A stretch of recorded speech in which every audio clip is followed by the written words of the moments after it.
The yeas are 50, the nays are 50. The Senate being equally divided, the Vice President votes in the affirmative, and the bill, as amended, is passed.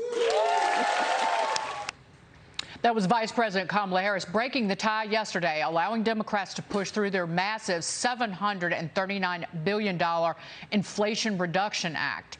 The bill has more than about $430 billion in spending, new taxes, including heavily boosting the IRS enforcement. It is now heading to the House, where a majority vote is all that's needed for it to pass. Joining me now, Texas Congressman Pat Fallon. He's a member of the Oversight and Armed Services Committees and Air Force veteran.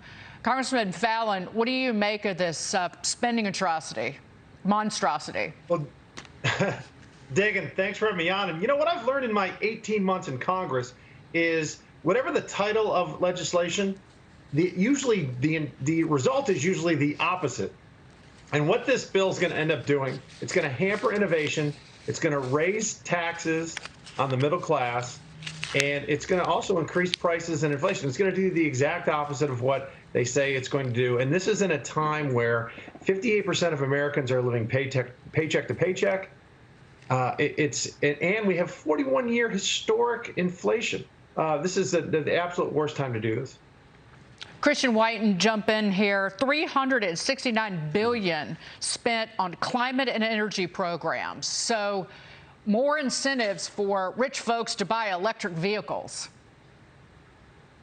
Yeah, it's really going to help people who are wondering how to fill up the SUV, fill up the pickup truck, how they're going to benefit from something, you know, the ability to get a slightly different or slightly extended credit on an electric vehicle. Maybe they can go buy a Tesla instead, figure out how to charge it. Congressman, I'm curious about the tax provisions of this and the supposed deficit reduction. The Democrats are claiming that over 10 years this is going to be some major reduction in the deficit. They claim that by hiring more IRS agents to harass businesses. Do you believe this is actually going to do anything to control the deficit or spending?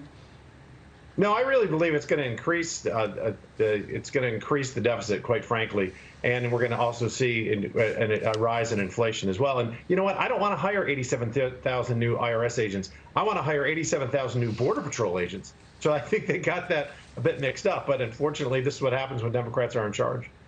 And Congressman, it extends for 3 more years the Obamacare subsidies, the premium subsidies.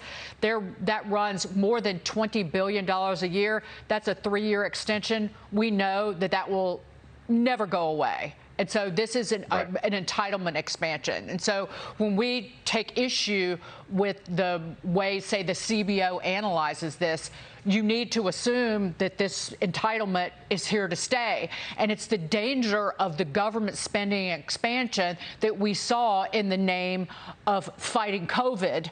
Again, these spending programs will never disappear and be a burden on certainly our fiscal house as a nation for decades to come. Well, Dagan, you hit it right on the head. I mean, these are accounting gimmicks. And according to the Nonpartisan Joint Committee on Taxation, next year, $17 billion will hit folks that are making $200,000 a year or less, which shatters Joe Biden's promise that he would never raise taxes on folks that make less than $400,000 a year. Mike Lee, jump in. Congressman, is there any chance of slowing this down in the House? Are there any procedural wrenches you can throw in the spokes here? Anything you guys can do, maybe try to target some conservative, vulnerable Democrats hoping to get reelected in a really tough cycle coming up? I mean, what is leadership? Well, certainly we can. What are you guys going to try and do? Yeah, we can certainly try and do that. As far as procedural moves, unfortunately, the House is a majority-driven institution, so we can do a motion to recommit, but that's only going to delay it by minutes, maybe an hour. But yeah, you're right. If every seat was filled, and right now there's a few special elections out there, but it's 221 Democrats to 214 Republicans. So if 4 people switched their votes, if 4 Democrats voted with all Republicans, we could defeat it. So, of course, we'll put pressure on them, but we don't have a lot of it's hard when you're in the minority to twist arms. Mayor Eric Adams is furious with Texas Governor Greg Abbott after a second bus of migrants arrives in New York City.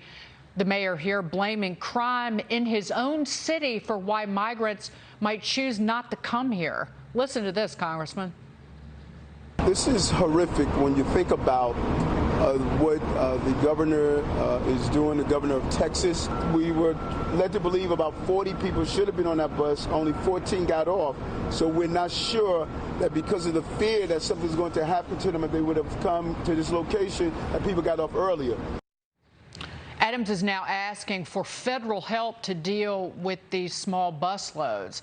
Congressman, did the whole response from these liberal leaders is embarrassing to them, given the fact that the mayor here ran on migrants come here, illegal immigrants are welcome, we will have a whole host of services for you. And the crime is on him for not being able to deal with it. The crime is on Kathy Hochul and the I call it the liberal layer cake of horribles that fail to enforce the laws of the land, including immigration laws. But how do you see this? Dagan, we're in the worst. This is historically the worst illegal immigration has ever been. Back in April, there were 234,000 illegal border crossings, which was 1,258% higher than the last April that President Trump was in office. And then it was shattered in May with nearly 240,000 illegal border crossers, which was 930% worse. So it's about 10 times worse under Joe Biden, who has never visited the border. So I think we should put express buses and run an express right to Nancy Pelosi's neighborhood in San Francisco, right to Joe Biden's beach house in Delaware, and up to Chuck Schumer's mansion in New York, and all of the other sanctuary cities that apparently want mass unlawful migration, because in Texas, we don't. Congressman Pat Fallon, great to see you. Thank you. Thanks, Dagan. God bless. Please come back. God bless you. And thank you for your service.